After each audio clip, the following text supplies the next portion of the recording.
Assalamualaikum warahmatullahi wabarakatuh. Kembali lagi bersama saya Sabar. Di sini saya sebagai mahasiswa STAI Tandil Filin Banjarnegara. Dalam video ini nanti kita akan membahas tentang korupsi berkelompok, dan nanti saya tepatnya untuk membahas korupsi berkelompok di Indonesia. Sebagai tugas dari mata kuliah pendidikan anti korupsi yang diampu oleh yang terhormat Zahrotin MHum, kemudian dalam video ini kita dapat mengambil pelajarannya. Ya, sebelumnya mohon maaf, nanti mungkin ada kata-kata saya yang belepotan ya, karena mungkin saya belum bisa menguasai dalam taktik berbicara. Ya, langsung ke korupsi berkelompok ya. Seperti yang kita ketahui, korupsi tersendiri itu adalah sebuah kecurangan atau penyalahgunaan wewenang atau kekuasaan yang di situ kecurangan tersebut dilakukan untuk demi kepentingan diri sendiri.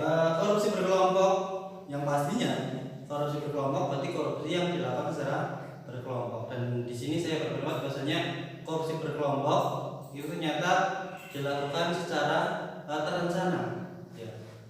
Karena ada kata-kata dari Bang Napi, kalau dulu itu kejahatan terjadi bukan karena niat pelakunya tapi terjadi karena kesempatan. Tapi dalam korupsi tersebut, korupsi berkelompok itu terjadi karena ada perencanaan. Jadi itu yang memang banyak orang berpendapat bahwasanya korupsi itu harus dihukum mati seperti itu, karena banyak sekali yang mengatakan tersebut dalam sosial media tentunya.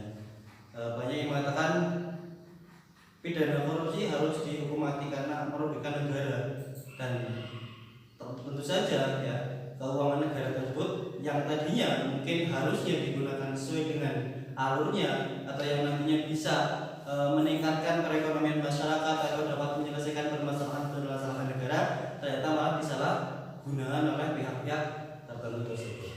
Saya mencatat dalam informasi kompas.com itu ada 8 kasus korupsi Indonesia yang tergolong sangat berat sekali. Itu yang pertama ada korupsi Jiwasraya, itu terjadi di sebuah perusahaan asuransi jiwa ya, namanya Jiwasraya, yang merugikan negara sampai 13,7 triliun rupiah. Kemudian ada kasus korupsi Asabri atau BUMN asuransi sosial dan pembayaran pensiun, khusus TNI ABRI, Polri dan PNS di bidang pertahanan, itu yang kerugian negara mencapai 10 triliun rupiah. Ada kasus Senturi Bank, yaitu yang mencapai kerugian 6,67 triliun. Kemudian ada Perindo 2 yang di situ kerugian mencapai 6 triliun. Kemudian ada Kota Waringin Timur yang dilakukan oleh Bupati Waringin Timur itu sendiri yang kerugian mencapai 5,8 triliun. Kemudian ada BLBI, yaitu korupsi tersebut tentang likuiditas Bank Indonesia atau dana talangan pemerintah ketika terjadi krisis ekonomi ya, yang di situ kerugian negara mencapai 4,8 triliun.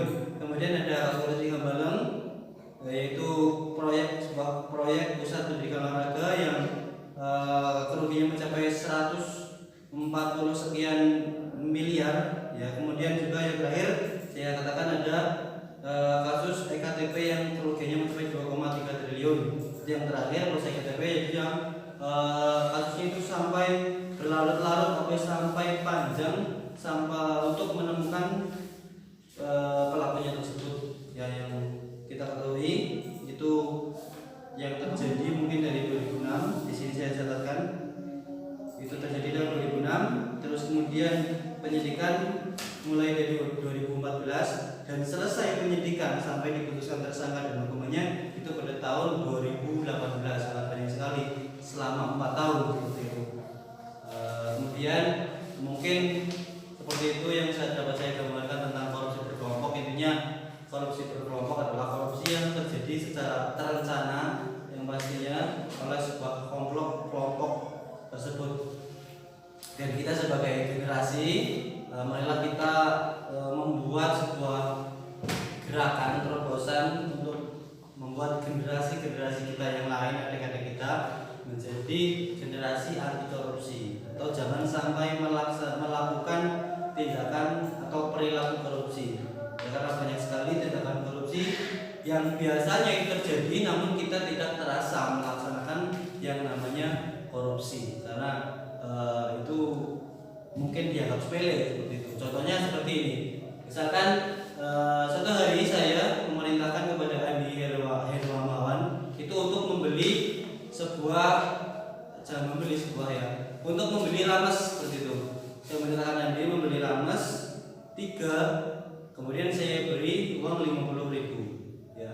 Kemudian ketika Andi Hermawan itu berangkat ke warung, itu ternyata harga dari satu rames adalah 10.000.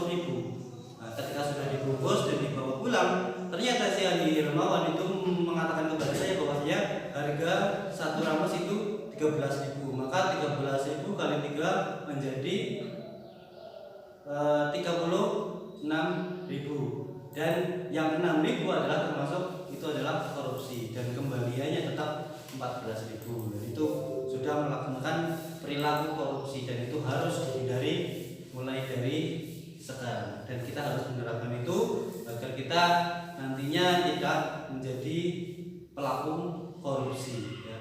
Apalagi kita semua insya Allah